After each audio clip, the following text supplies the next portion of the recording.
Y eso, en la propiedad que está indicada acá, es la energía que se necesita para atraer un electrón de un agregado. Y esta energía cambia, por ejemplo, para 3 átomos aquí, cambia de 4 hasta 2. Y es muy importante, y eso hace que, por ejemplo, un agregado de oro puede hacer catálisis, como está escrito en esta fórmula de química. Bueno, algo pequeño es muy distinto de algo grande. Aquí son algunos ejemplos de objetos pequeños. Son los nanotubos de carbono que están aquí o aquí. También son moléculas que tienen cierta función o moléculas que están ligadas con el nanotubo de carbono. O también son nanohilos que están aquí, nanohilos de silicón. La dimensión del diámetro es nanométrica, la altura casi 1 micrómetro, pero el facto que el diámetro es muy pequeño hace que esos nanohilos tienen propiedades bien particulares y, por ejemplo, se hacen fuentes de luces con esos nanohilos en nuestro laboratorio y otros laboratorios del mundo. Aquí es la molécula de ADN. Con esos nanoobjetos se pueden hacer funciones.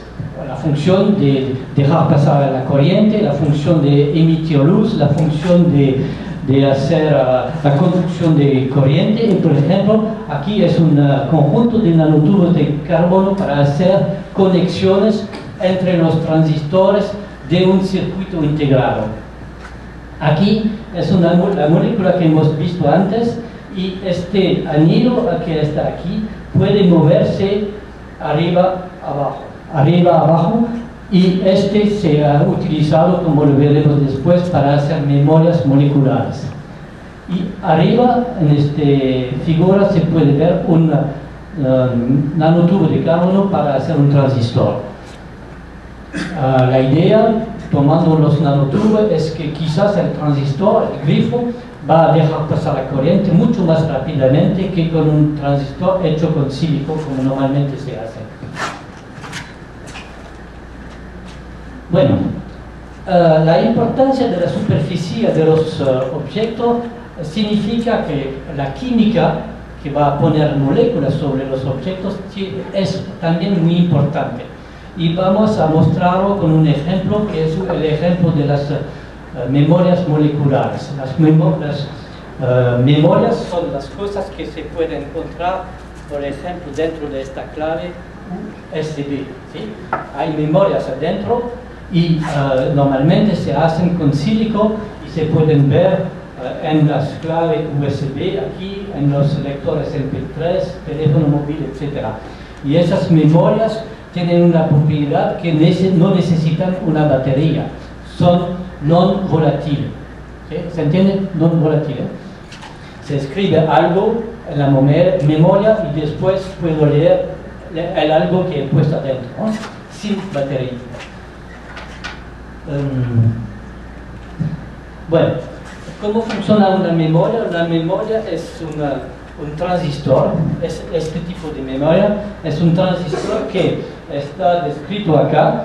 Hay el grifo que se mueve, pero no se mueve con la mano, se mueve con un voltaje que se pone sobre esta parte, es la parte VG. Y hay una fuente de agua, la fuente de corriente, y la corriente pasa de acá hasta el drain si un voltaje está aplicado acá. Si no hay voltaje, la corriente no pasa. Es un transistor normal para un circuito integrado. En una memoria de este tipo se pone entre esta parte y la parte donde hay la corriente una otra parte que puede cargarse.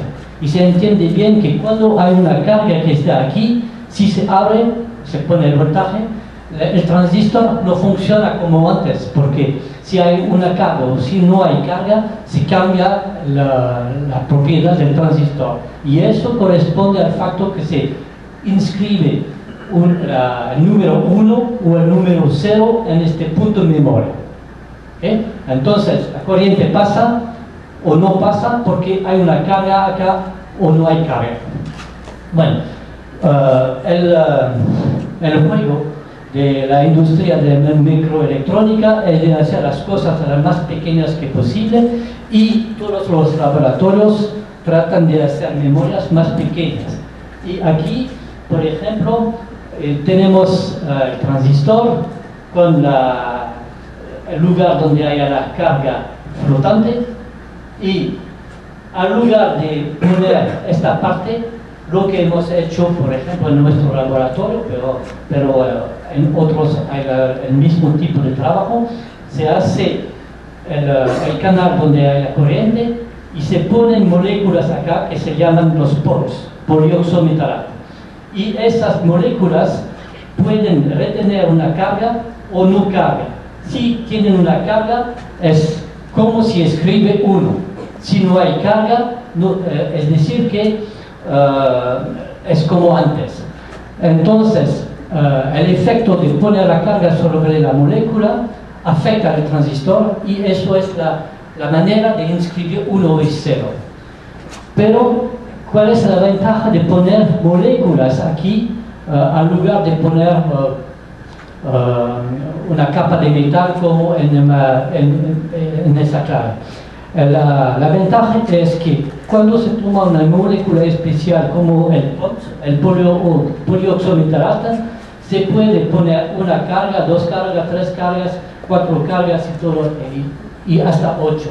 Es decir, que en un punto especial se puede poner 1, 2, 3, 4, 8 electrones. Es decir, que en un punto no solamente hay 0 y 1, como normalmente en la electrónica, pero 0, 1, 2, 3, 4. Hay 8 informaciones. Hay mucho más información en un punto, es decir, que la densidad de las memorias crece. Y es la ventaja de hacer memorias moleculares de este tipo. Bueno, entonces, espero que he convencido que la química es importante para la nanoelectrónica. Pero se puede encontrar ejemplos de este tipo en otros componentes, y aquí es otro ejemplo de memoria molecular. Como lo he dicho antes, el anillo de esta molécula puede subir cuando entra un electrón o sale el electrón, y eso es un tipo de memoria. Aquí está 1, y cuando el anillo está abajo es 0. ¿Sí? Puede entender cómo funciona la memoria con este segundo ejemplo. Y hay un trabajo de Hewlett Packard que ha mostrado que se podía hacer un montón de puntos memorias utilizando este tipo de molécula. Bien, eso me permite introducir el desarrollo de la electrónica desde muchos años. El primer desarrollo de la electrónica fue de reducir el tamaño de los transistores. Antes los transistores tenían medidas de más de 1 micrón, y ahora en nuestra época los transistores que están fabricados tienen una dimensión de 45 o 32 nanómetros, y en los laboratorios la gente trabaja sobre 22 o 10 nanómetros, es decir, para aumentar la densidad. Es la reducción de los tamaños de los transistores. Pero hay una segunda evolución que está aquí, y que es la diversificación. Es decir, que sobre un chip, sobre un circuito integrado, ahora se ponen muchas cosas para hacer, por ejemplo, sensores, para hacer la detección GPS y todo eso. Es decir, que ahora hay una evolución de la microelectrónica para aumentar el número de las funciones posibles.